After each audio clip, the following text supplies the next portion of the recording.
साथियों नमस्कार, मैं एसपी सिंह नंद मास ओपिनियन चैनल में आपका स्वागत है। क्या उत्तर प्रदेश के लोकसभा चुनाव में 2024 के लोकसभा चुनाव में अब लड़ाई मंडल बनाम कमंडल से निकलकर शूद्र बनाम सनातन पर होगी? ये नया दर्शन है, नई फिलॉसफी है, नई रणनीति है। याद करिए 90 के दशक को, जब 7 अगस्त 1990 को बीपी सिंह जो हमारे देश के प्रधानमंत्री थे, उन्होंने मंडल कमीशन लागू करने की घोषणा की। यानी 52% ओबीसी को एकजुट करने की, लामबंद करने की, गोलबंद करने के उद्देश्य से ये जब घोषणा की, उनको रिजर्वेशन देने की, उनको नौकरियों में रिजर्वेशन देने की घोषणा की, तो भारतीय जनता पार्टी ने समझा कि अब तो हमारा जनाधार खिसक जाएगा। अब हम क्या करेंगे, क्यों 52% बहुत बड़ा वर्ग है, तो ये हमसे निकल जाएगा। तो भारतीय जनता पार्टी ने उसमें नारा दिया था कि गर्व से कहो हम हिंदू हैं, गर्व से कहो हम हिंदू हैं। लेकिन साथियों, आप जानते हैं कि इस देश में जो अगर हिंदू कोई है तो उसकी कोई न कोई जात है। हिंदू कहने से काम नहीं चलता। हिंदू कहने से आपको, अगर सफ़र में आप चल रहे हैं, आप ये कह देंगे हिंदू हैं हम, तो उससे काम चलने वाला नहीं है। आपको जात बतानी पड़ेगी। और सुप्रीम कोर्ट ने भी अपने डिसीजन में, निर्णय में कहा था कि अगर कोई कहता है कि हम हिंदू हैं तो उसकी कोई न कोई जात है। आज उसके 30 साल बाद स्वामी प्रसाद मौर्य ने उसी चीज को पकड़ा है। और स्वामी प्रसाद मौर्य ने जो 14 जनवरी 2022 को समाजवादी पार्टी में शामिल होते समय जब ये कहा था कि समाजवादियों का नारा है और 85 भाग हमारा है, लेकिन 15 में भी बंटवारा है, आज उसी को लेकर, रामचरितमानस की चौपाइयों को लेकर वो बता रहे हैं कि दलित, आदिवासी, पिछड़े और महिलाएं ये 97% होते हैं। यानी स्वामी प्रसाद मौर्य 52% से आगे बढ़ चुके हैं। वो 97 पे आ चुके हैं, क्योंकि उन्होंने कहा था ना 14 जनवरी 2022 को कि 15 में भी बंटवारा है। तो वो 97% भाग को संबोधित कर रहे हैं, उसके मर्म को छू रहे हैं, उसको दर्द, उसके दर्द को, उसके मन में क्या दर्द है उसको उकेर रहे हैं कि तुमको हिंदू बना रखा है, लेकिन असल में तुम ओबीसी हो, तुम दलित हो, तुम आदिवासी हो। ये तुम क्यों नहीं सोचते? तुम अपनी औकात भूल जाते हो। तुम कहां हिंदू हो? और अगर तुम हिंदू हो तो तुमको अपमानित क्यों किया जाता है, प्रताड़ित क्यों किया जाता है, तुमको गाली क्यों दी जाती है? तो जो पूछता है साहब कौन गाली दे रहा है, तो स्वामी प्रसाद मौर्य चौपाइयों का, रामचरितमानस की चौपाइयों को उद्धरण देते हुए कहते हैं कि देखो, महिलाओं से कहते हैं, आदिवासियों से कहते हैं, पिछड़ों से कहते हैं कि देखो, ढोल गमार शूद्र पशु नारी, सकल ताड़ना के अधिकारी। कहा है हाँ? जे वर्णाधम तेल कुम्हारा, सुपच किरात कोल कलवारा। हाँ? लोक वेद सब भांति नीचा, और जासु छा छुई लइये सींचा। क्या है? देखो, पढ़ो, अब तो तुम पढ़ लिख गए हो। उलाहना देते हैं उसको। इसका मतलब स्वामी प्रसाद मौर्य 97% जो SC ST OBC है, यानी दलित, आदिवासी, पिछड़ा और महिलाएं हैं, उनकी नब्ज को टटोल रहे। और 2024 की चाबी यही है। यानी स्वामी प्रसाद मौर्य एक बहुत बड़ा तंबू लगाने का प्रयास कर रहे हैं। बहुत बड़ा तंबू, 97% जिसके नीचे लोग आ सकें। तो तंबू में क्या होगा? उस तंबू में दलित, आदिवासी, पिछड़े और महिलाएं, इनके बम्बू लगेंगे, यानी तंबू के अंदर बम्बू होना चाहिए तभी तो तंबू रुकेगा। इसके बम्बू लगाना चाहते हैं कि जिससे तंबू मजबूती से खड़ा रहे। इसकी छतरी बनाना चाहते हैं, एक वर्ग बनाना चाहते हैं कि देखो मैं तुम्हारे लिए संघर्ष कर रहा, हम तुम्हारे लिए संघर्ष कर रहे हैं। कोई तुम्हारा हितैषी नहीं है, तुम शूद्र हो। 4 वर्ण हैं, उस 4 वर्ण में सबसे नीचे के पायदान पर तुम खड़े हो। क्यों? अगर नीचे के पायदान पर तुम न होते तो तुम्हारे साथ ऐसा व्यवहार नहीं किया जाता। हिंदू के नाम पे तुम्हारा वोट ले लिया जाता है, लेकिन वोट लेने के बाद तुमको असलियत बता दी जाती है कि तुम ये हो। और आज शूद्र शब्द जो है इतना हाईलाइट हो रहा है, इतना हाईलाइट हो रहा है कि स्वामी प्रसाद मौर्य जी ने भी नहीं सोचा होगा कि ऐसा भी हो जाएगा। आज ये मुद्दा देश के सारे मुद्दों पर भारी पड़ रहा है, सारे मुद्दों पर। कोई मुद्दा इसके आगे टिक नहीं पा रहा है, चाहे सोशल मीडिया हो या प्रिंट मीडिया हो या टेलीविजन चैनल हो, कहीं नहीं। हर जगह चर्चा यही है कि आखिर ये हो क्या रहा है। ये ध्रुवीकरण हो रहा है। SC ST OBC यानी 6743 जातियां। BP सिंह ने तो 3743 जातियों को लामबंद करने की कोशिश की थी, लेकिन स्वामी प्रसाद मौर्य 6743 जातियां प्लस शेड्यूल्ड ट्राइब्स यानी आदिवासी और महिलाओं को लामबंद और गोलबंद करने की कोशिश में जुटे हुए। और कोई ताज्जुब नहीं कि निश्चित रूप से इन तक स्वामी प्रसाद मौर्य की बात पहुंच रही है। यही कारण है कि बिहार की तर्ज पर जैसे राष्ट्रीय जनता दल के कार्यालय के बाहर पोस्टर लगे थे, होर्डिंग लगी थी, वही होर्डिंग, उसी टाइप की होर्डिंग अब समाजवादी पार्टी के कार्यालय पे भी लग रही है ना। कार्यालय पे लग रही हैं और एक होर्डिंग नहीं, होर्डिंग की श्रृंखला बनती जा रही है। कौन सी होर्डिंग है? होर्डिंग है कि गर्व से कहो हम शूद्र हैं।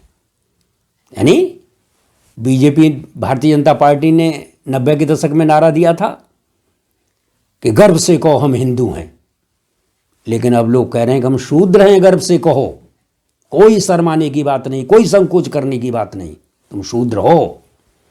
और तो ये किसने कहा है? शूद्र उत्तम प्रकाश पटेल ने कहा है। और क्या है दूसरा है? ताड़ना सहन नहीं अब रण होगा, ताड़ना सहन नहीं अब रण होगा और संघर्ष बड़ा भीषण होगा। और जो शूद्रों की बात करेगा वही देश पर राज करेगा। ये कौन कह रहा है? शूद्र गौतम राणे सागर कह रहे हैं। और एक बेटी कह रही हैं जो मौर्य हैं, अधम से अधम अधम अति नारी, यानी नारी जो है सब में नीच है। तो ये लिखा है, और लिखा है धर्म ग्रंथों की आड़ में ताड़न का अपमान भारतीय नारी नहीं सहेगी, नहीं सहेगी। तो इस तरीके से स्वामी प्रसाद मौर्य का जो मैसेज है बहुत दूर तलक जा रहा है। वो ये कह रहे हैं कि भाई ये जो धर्म ग्रंथ है इनमें इन वर्गों को, आदिवासी, दलित, पिछड़े, महिलाएं, इनको मारने पीटने की बात कही गई है। तो कोई भी धर्म हो ऐसा तो नहीं कह सकता। और उनको भाजपा से शिकायत यह है कि भारतीय जनता पार्टी इन धर्म ग्रंथों के, जिन धर्म ग्रंथों में ये बातें लिखी हुई हैं, उनके साथ दिखाई दे रही है। और एक और बात हुई है कि स्वामी प्रसाद मौर्य के विरुद्ध जो कथित रूप से अपने को साधु कहते हैं, महात्मा कहते हैं, संत कहते हैं, उन्होंने स्वामी प्रसाद मौर्य की जीभ काटने की, गर्दन काटने की और गर्दन काटने के एवज में सुपारी देने की, इनाम देने की ये जो घोषणा की है, इससे मामला और गंभीर हो गया।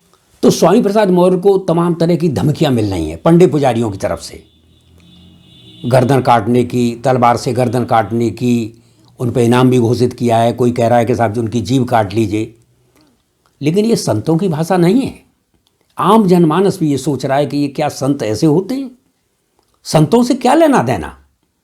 लेकिन और स्वामी प्रसाद मौर्य का ये कहना है कि जो लोग मारने पीटने की, ताड़ना के जो ये बात करते हैं, भारतीय जनता पार्टी उनके पक्ष में दिखाई दे रही है। दूसरी ओर योगी आदित्यनाथ ने कहा है कि सनातन धर्म ही राष्ट्रीय धर्म है, यानी सनातन धर्म ही राष्ट्रीय धर्म है। तो एक तरफ शूद्रों की बात हो रही है, एक तरफ सनातन धर्म की बात हो रही है। तो शूद्र बनाम सनातन का मामला अब चल रहा है। जैसे पहले मंडल बनाम कमंडल था, अब शूद्र बनाम सनातन।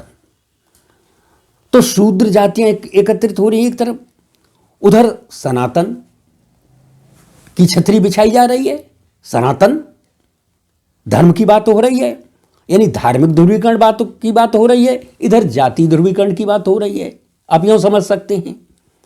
तो आगे क्या होगा क्या नहीं होगा। स्वामी प्रसाद मौर्य का कहना है कि भारतीय जनता पार्टी हिंदू के नाम पर पिछड़ों के वोट तो ले लेती है, लेकिन वोट लेने के बाद सबसे ज़्यादा अत्याचार इन्हीं दलितों, पिछड़ों, शोषितों के साथ होते हैं।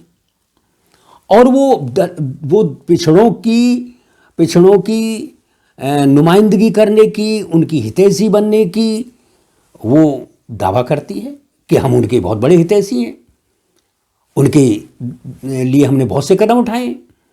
तो स्वामी प्रसाद मौर्य का कहना है कि भाई आप अगर इतने ही बड़े इनके हितैषी हैं तो आप इनकी जनगणना क्यों नहीं कराते? आप इनकी जातिगत गणना करा दीजिए, जातिगत जनगणना करा दीजिए। क्योंकि जनगणना की ज़रूरत, जातिगत जनगणना के आंकड़ों की ज़रूरत कभी हाई कोर्ट में पड़ती है, कभी सुप्रीम कोर्ट में पड़ती है। जब हाई कोर्ट और सुप्रीम कोर्ट पूछते हैं कि भाई इनकी संख्या बताइए, इनके आंकड़े बताइए, तो कह दिया जाता है भाई आंकड़े तो साहब हमारे पास नहीं है। तो आंकड़े कहाँ से आएंगे? आंकड़े क्या अमेरिका से आएंगे, जापान से आएंगे, चीन से आएंगे? कहाँ से आएंगे आंकड़े? आंकड़े तो आपको जनगणना इनकी करानी पड़ेगी। क्यों? कि आप कहते हैं ना कि हम इनके हितैषी हैं। तो अगर आप हितैषी हैं तो स्वामी प्रसाद कह रहे हैं कि इनकी गणना कराइए आप।